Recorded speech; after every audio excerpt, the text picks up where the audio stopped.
Yo, yo. How everybody doing, man? It's gonna be short. My lips is chapped. I didn't know it was gonna be this hot out here. I've been licking my lips for the last 20 minutes. I met Tupac in 1991 in a very peculiar situation. A female who lived in Berkeley, her name was Teresa. She called me. She was like, Rich, I got somebody out here from New York. I want to introduce you to him. You guys have a lot in common. I think you guys will really hit it off. She didn't tell me his name. She said, and he needs some smoke. I'm there.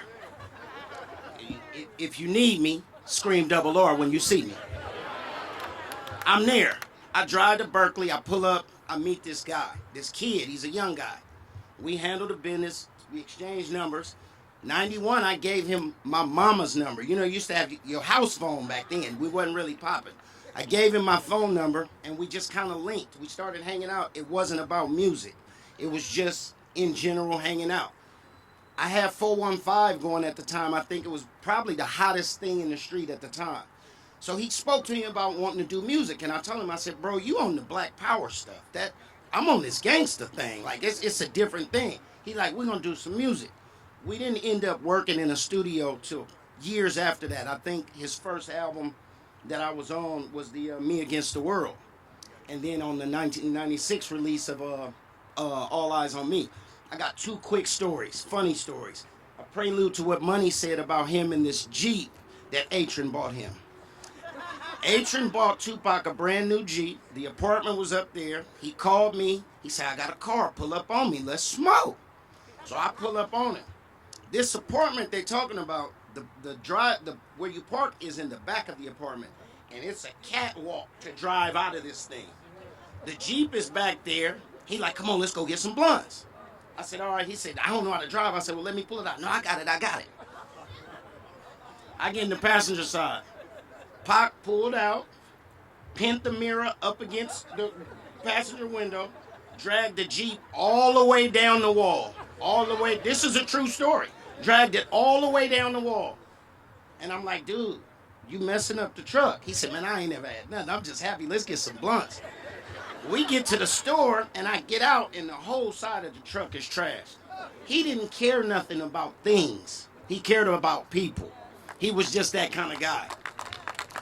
We ended up doing songs in the studio. He's actually one of the biggest reasons I got signed, because he told me, man, you got to get signed. You got to get a deal. Get a deal. He wrote me a few times when he was in Dannemora talking about he was going to be coming home.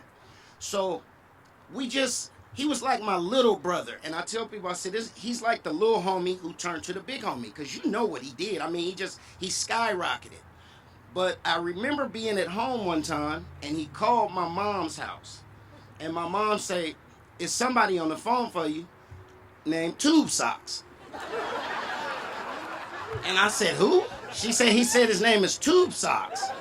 I said, no, Mama. He said, Tupac. She said, well, what? Get on the phone. So me and that man, we had a whole lot of good memories. I keep a lot of me and his business private because it was me and his business. He was more than a human being. He was an angel. He was a gift. And he was a God, okay? I feel blessed. My heart is beating right now talking about my guy. I feel blessed to be able to do any of the things that me and him did, whether it was nightclubbing, hanging out, recording, whatever. What I want you guys to know about that guy is this place here, he loved this place. He loved Oakland, and he talks about it all the time. So, man, I'm just glad to be here. I appreciate your sets. Thank you. Mo Preen, Ray Love hit me. He like, Rich, I got to get you out here. You know, I wish he would have told me the sun was going to be out, because I would have just wore my T-shirt. You hear me? It's hot up here, man. Let's make some noise for Tupac. Well, if I do that, the red lint is all over the thing. You know what I'm talking about?